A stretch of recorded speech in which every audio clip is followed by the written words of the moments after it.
Hello and welcome to the Gooner Talk, back again with you guys for another show, for another episode of our Raw Reaction series, and specifically the Arsenal news show. I hope you're doing good. I hope you are well today, Tuesday. Oh, I'm going to keep saying these days until the international break is over. It's just such a horrible, horrible feeling. But there is plenty of good Arsenal news to talk about. There's plenty of Arsenal stuff to discuss as well, of course. So make sure, if you haven't done so already, subscribe to the channel and drop a like on today's video to stay up to date with everything Arsenal throughout this annoying international break period. Thank you ever so much for you guys for continuing to show your support to the channel and tuning in every single morning as well. Good morning, Kaiser, always throwing in first. I mean, there's going to have to be challenges made for who can actually get the first good morning in, because Kaiser is smashing it right now. Colin, Mike, Social, Alex, Stevie, good morning to all of you guys. Philip, Harvey, Chris, Anthony, Paul, Jonathan, Paul again. We've got another Paul, so many Pauls. Last, Temi, Tom, Jason, Gustavo, Black and Blanco, Caleb, Wahid. Thank you so much, guys, for tuning in. So many more of you as well. Apologies that I can't name everybody. I would literally spend the entire show throwing out good morning. So thank you to all of you. Absolute legends.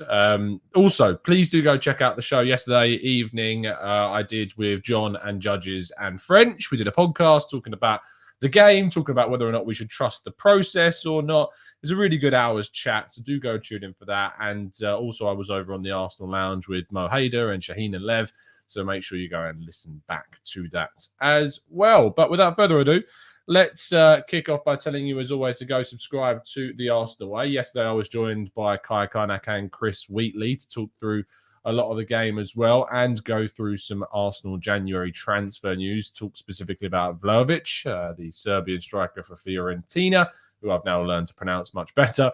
So if you want to go listen to that, you can do by clicking on the link to the channel. We just hit 4,000 subscribers over there, so thank you so much for everybody that's joined us over on that channel. It's growing really quickly, and I'm really, really proud of what we're doing over there. So continue to show the support, people. That's all I can say. Continue to do the good work that you're doing and helping support us over there as well.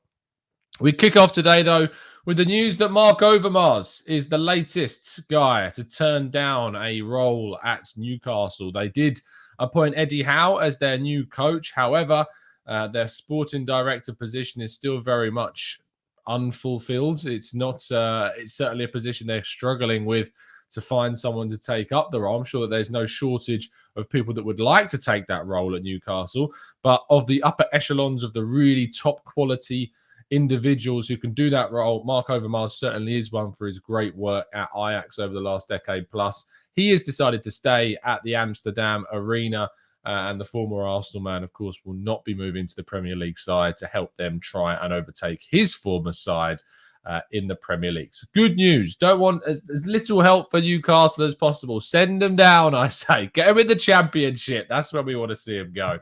Let's move on to the next story, which is around Ainsley Maitland-Niles, who was asked after his impressive display against Watford what his future holds, and in particular was asked directly about that Instagram post at the end of the transfer window, that very famous "let me leave" emojis, crying emojis or whatever it was, atting Arsenal directly in the story. He was asked about that and he said, "That's all in the past now. I'm just thinking about the future and what's ahead of me." Fair play to the guy. Look, at the end of the day, he made a mistake. We've squashed that now. He has squashed it with Mikel Arteta. They held clear the air talks days after that happened. And in fact, he started the game against Norwich, if you remember, only a few days after that whole fiasco actually happened. So clearly that was all cleared away and squared away. And now he's putting in some really top performances for Arsenal. Fingers crossed, of course, that Thomas Partey comes back from his injury very soon. But with the performance put in by Maitland-Niles, it does appear that he is more than capable of competing at the top level when called upon.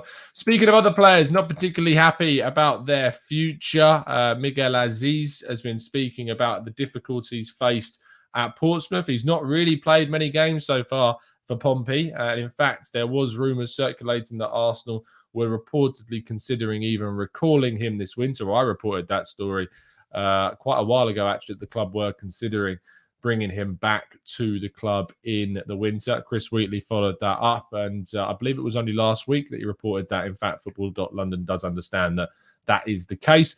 Rumours are rumours. He says the internet always wants to find out things you don't know.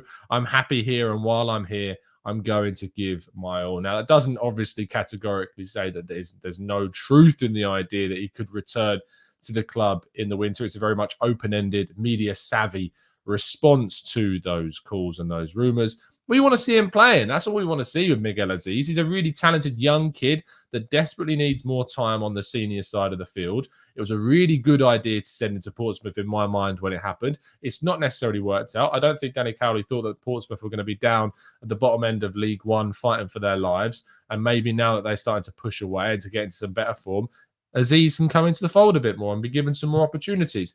Fingers crossed that happens. Now we move on to the final two main stories of the day, which of course revolve around the fantastic news for our two young internationals, full internationals now. First of all, Gabriel Magalhães has been called up for the Brazilian national side. Amazing opportunity for him. Really, really top quality achievement. He's deserved this for some time. He was called up, of course, to the Olympic squads in the summer, but faced that injury, which kept him out for quite some time. I think it was a knee issue that he suffered. He unfortunately couldn't get involved with the Olympic squad that Martinelli obviously went away and won gold in, but now very much part of the scenery of the Brazilian international senior squad.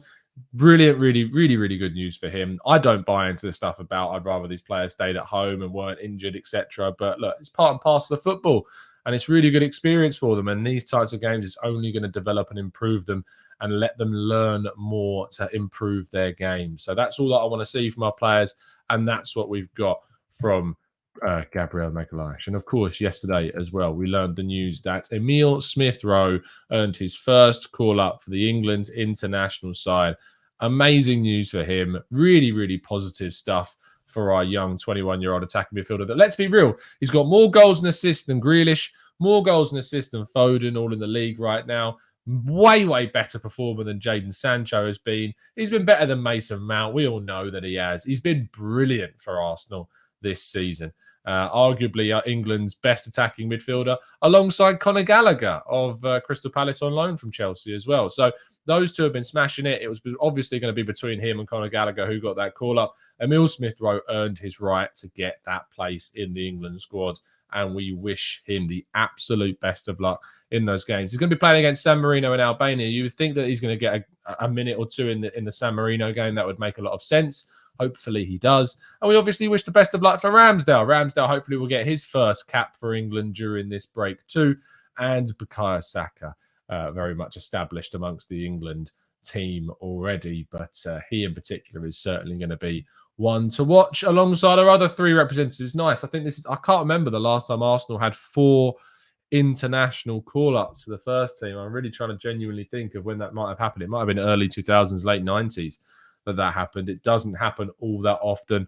I'm trying to think back to periods where we've had a few England players. Sol Campbell, Ashley Cole in the Invincibles squad.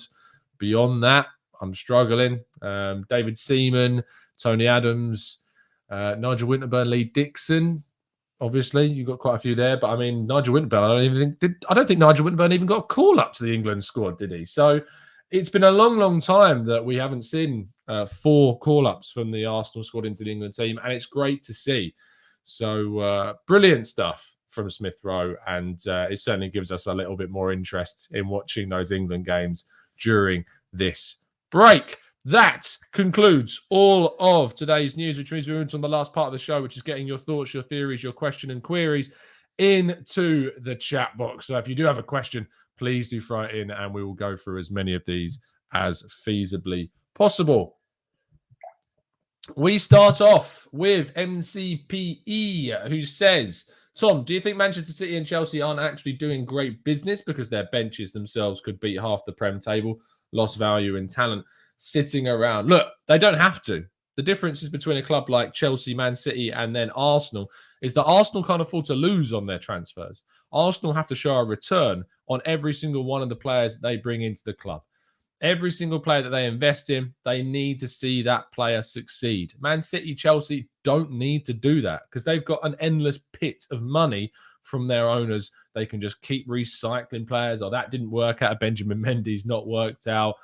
We've seen players like Eliaquim Mangala not work out. Chelsea have brought in the likes of Tiamu Bakayoko, Danny Drinkwater, even Ross Barkley. Like, they've brought in these players that have not necessarily returned on their investment. And it doesn't matter for them. It matters for Arsenal. They need to see their returns on their investment. Willian, huge mistake. Cost us a lot of money during that year. It was on like 200 grand a year for the year that he was here. So that's what? It's a ridiculous amount of money, isn't it, that we're talking about us losing on a player like Willian. You're talking the millions of wages that we've paid out to that guy, and it's not worked out. I mean, the Ozil contract that we gave him, the Aubameyang contract, these types of investments have not paid back what we've paid into them, and we need to ensure that we're more, that we're more consistent with the way in which we are successful with signings. Ramsdale, Lokonga, Tavares, Erdegaard, Tomiyasu, Ben White. The 6 signings this season have been great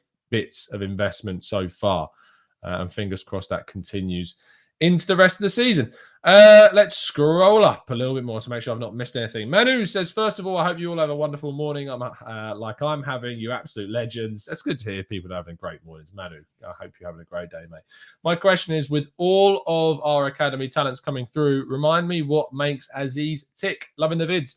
Azeez is certainly a player that can play. It's really kind of yet to specialise, I suppose. He's kind of he is your box-to-box midfielder. He's been played in an attacking midfield role for Portsmouth at times, but can play in an even deeper position. He needs to learn the roles of the deeper midfield position. He needs to add that physicality, that defensive style to his game. But he's really good on the ball. Technical ability is great. He can possess a great shot from outside the box. We know that from pre-season, but he scored a couple of bangers for the England youth sides as well. So he's a bit of an all-rounder in terms of a central midfielder, and certainly one that will come through and provide Arsenal with plenty of versatile qualities that we'll need in the team.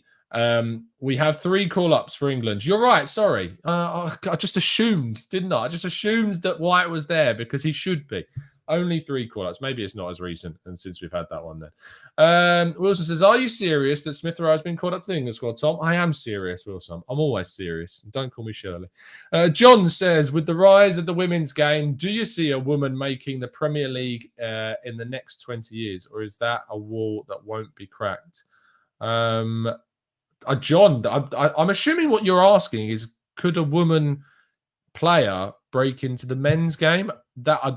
It's not actually allowed, as far as I'm aware. In fact, males and females are separated from an exceptionally young age. There is a certain age in which girls and boys can compete on the same field, but I can't remember what age it is, but it's a ridiculously young age that actually boys and girls do separate. And that, in part, actually is a big detrimental impact to the women's game, because the infrastructure in place for boys football is so much more developed. There's so much more available for boys football than there is women's football. And so because of that, when that split happens and the very talented female players at a very young age split apart from playing against their male counterparts, it does lower the quality of opposition they're going up against, because obviously there's less infrastructure. There's not as much development going on in the women's game at the moment at a young age. It's getting better. But no, John, there's no way that a woman would cross over into the men's game because there's the regulations in place don't allow that to happen. What I would say, what you could argue, is that a female coach could cross over into the men's game. In fact, I can't remember the name of the old England women's team manager. Her name escapes me, but she interviewed for a League One job years and years ago. Didn't get the job. But I remember a story saying that she interviewed for one. And England women's national team managers. I need to find out who that was, because that's going to bug me so much. Let me go down. Hope Powell. Was it Hope Powell? Yes, it was. It was Hope Powell. She interviewed for, I'm pretty sure I heard a story back in the day, she interviewed for a League One job, didn't get it. But that's the only way that you would see a female crossover into the men's game, other than obviously officiating. We're seeing a lot of female officials now cross over into the men's game, doing a really good job. As you would expect, they're very well trained. And so No, you won't see it with players. You can see it with officials. We might see it with coaches. That's something that could happen. And punditry, I suppose, as well. Yes, thank you, guys, in the chat box. Hope Power. I wasn't scrolling down the chat box. So whilst you were all telling me who it was, I was still searching out. But there you go. So I hope that answers your question, John. Let's scroll down. Gustavo says, hey, Tom, which midfielder would you prefer, Zakaria or Essien? Essien? I mean, what is he's retired now, is he not? So Zakaria, obviously. Akshat says these teams have loads of expensive flops, but no one cares. We have one or two and are ridiculed endlessly. It's part and parcel of football, Akshat, I'm afraid. It's just the way that football goes. Let's go to maybe he talks about manager. Yes, as I said, Manu, I certainly thought it might be a coach that crosses over. Paul says, will we see the England crowd singing the Emile Smith-Rowe Saka song? If there's enough Arsenal fans in the crowd, maybe we will hear it. Max says, morning time, love the channel. Honestly, I foresee another Serge Gnabry and Donyell Marlon possibly happening with someone like Miguel Azeez, Maitland-Niles. Who could we be talking about? Plenty of stuff there is there. Wilson, I have no idea whether the Partey will be fit for Liverpool. We don't know yet. We're still waiting on plenty of information about the reaction to his muscular problem. Shale says, Tom, do you think our chance creation is still lacking? I do. If so, what do you think needs to happen for it to improve? Specific signings or coaching? Big fan of what you've done, by the way, here. Thanks, Shale. And apologies if I pronounce your name wrong. Do correct me. I can take it. So tell me if I'm being an idiot and not pronouncing your name right. I think that it's in part to do with a little bit of both. I think it's more, actually, I say it's a little bit to do with the players, more so to do with the coaching. I think that Arteta's coaching is exceptional in defensive sense. I think we've improved to no end defensively. I think we can all admit that we've improved a lot in the defensive sense from the time of Emery and especially from the latter era of Wenger. I think that we can see the way in which we keep more clean sheets. I mean, Aaron Ramsdale, in particular, has joined Arsenal. He's kept more clean sheets, I think, in the 5 clean sheets that he has than combined of 2021 and 2019-20 with both Bournemouth and Sheffield United combined. So he's having a great time and is benefiting from a really good drilled defence in front of him. I think that Arteta's coaching and inexperience certainly is a bit lacking in the creativity side of things. I think that's where he needs to develop his coaching skills and improve, and maybe we need to add some more coaches around him that are going to improve in that sense. I hope that we already have that in place and that will improve. I think there's a little bit to do with the players. Smith-Rowe, Saka, Odegaard, 22 and under. They're still very young. Got a lot of development still to go. A lot of improvement still to have. And also, if you think about it, our forwards have been missing chances hand over fist. So arguably, we should have a lot more goals and assists from our attacking midfielders than we currently do. Manu says, is this just Belgium? But I used to train on a regular basis with the women's team. Again, I'm only coming from the England's perspective, like from where I am. Like from my perspective, boys and girls get separated from a competitive sport in football at a very young age. And actually, arguably, if the girls are good enough, they should continue to play with the men's because it's only going to be good for their own development in the sport. And so I don't know why they separate it at such a young age, but that definitely needs to be reviewed. Dirk says, I mean, interestingly, I play six-a-side now on Sundays with Bailey, of course, from the Arsenal way.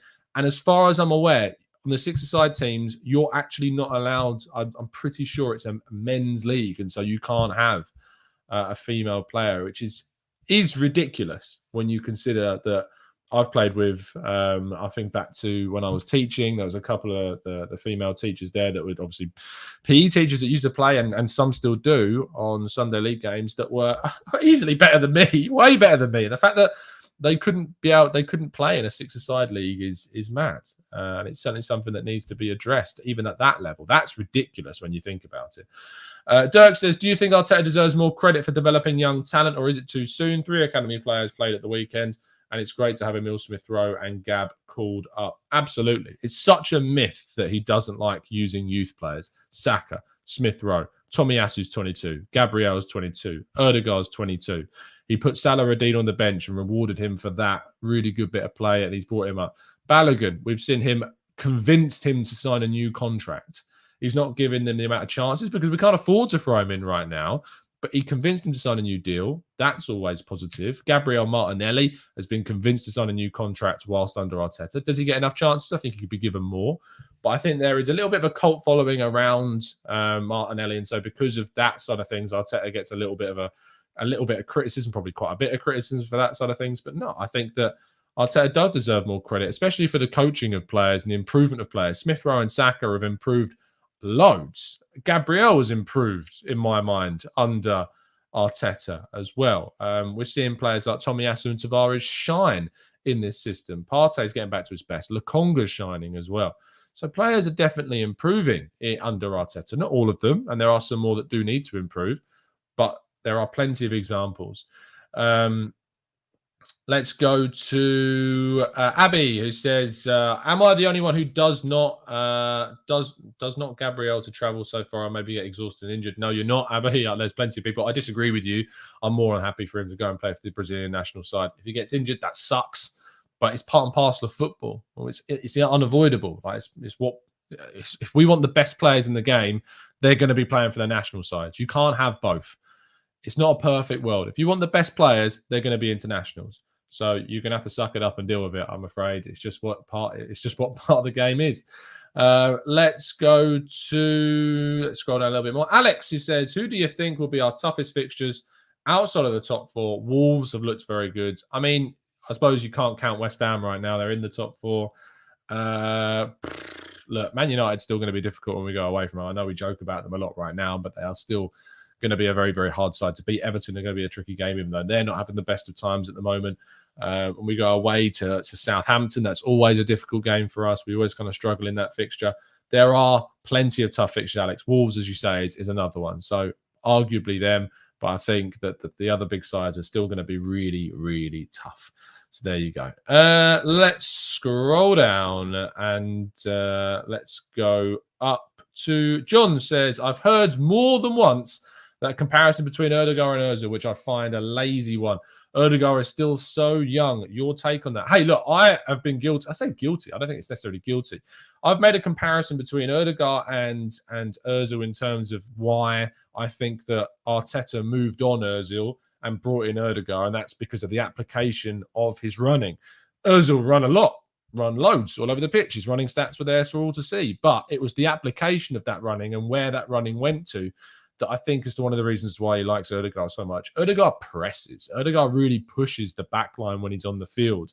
The amount of examples that there are in the Norwich game, the Burnley game, and the Spurs game of him really pushing those back lines and defenses and forcing them into mistakes. There is untold amounts of examples of that you can actually read on one of my pieces. That's the comparison. Beyond that, they're passers. They're passing, they're creative midfielders. They're not the style to score loads of goals. They're passers. And that's why you probably see that comparison made between the two. But beyond that, no, Ødegaard has not got the same level of ability as Ozil once had. I hope that he can develop into a player that does. But Ozil had world-class vision and ability on the ball to find those key passes. Ødegaard is a very good passer, but he's got a lot more improvement and development still to go before he gets talked about in any kind of breadth as Ozil's quality. Kunal says, "Hi, Tom. Do you think Azeez has to offer something this season if he is indeed recalled?" I think that in the January period where we may be without, or we will be without El Neni and Partey if we don't sign anyone, possibly. But I have a feeling that he might end up staying at Portsmouth, especially if they start adding some appearances to his time there. Billy says, "Do you think we need a new right back to cover to challenge for Tomiyasu? Tomiyasu has been exceptional, but the attacking aspect of his game still needs improvement." Does it need improvement? I mean, when you think about it, is that the style of right back that we have? Is that the tactics that we want to use? I understand what you're saying. That part of his game is definitely kind of the less frequent part of his game that we see.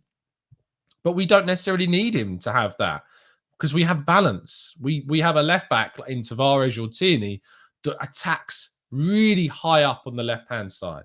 We then have Saka and Partey in the midfield and on the wing that they push up as well. And Tomiyasu's ability to be a little bit more balanced and to be, more reserved, more disciplined in his positioning enables our left back to push up. It enables more freedom of our right centre midfielder and our right winger. So I'm not sure that we necessarily do need to say to Tomiyasu, you need to get up the pitch more. You need to be attacking down that right wing and overlapping Saka more. I don't think we do. I think he's doing a really good job, and I think he's providing the balance that we've desperately needed, that we were really kind of lacking. Cedric, Chambers, Bellerin, they all tried to get too far up the pitch and would leave us exposed quite often on the right flank. I like what Tomiyasu is bringing to the team, but I do agree with you, Billy, that I think we need to bring in someone that can be different. So say we're behind by a goal or 2 goals, or we need to get back into the game, that you can bring off Tomiyasu and add, say, a more attacking fullback. Maybe that's the kind of area that you're talking about, and maybe that's the kind of change that we can make. I really like Olabiasu, who is one of our youngsters coming through the youth side. I think he's doing a great job. 5 assists so far this season in something like 6 or 7, 8 games. Really, really good. But you can look elsewhere. Rasmus Christensen at Red Bull Salzburg is someone that I've suggested that maybe Arsenal could go looking for. In fact, you can read my article about that today. I'll leave a link to that in the description if it is already out. It's not out yet.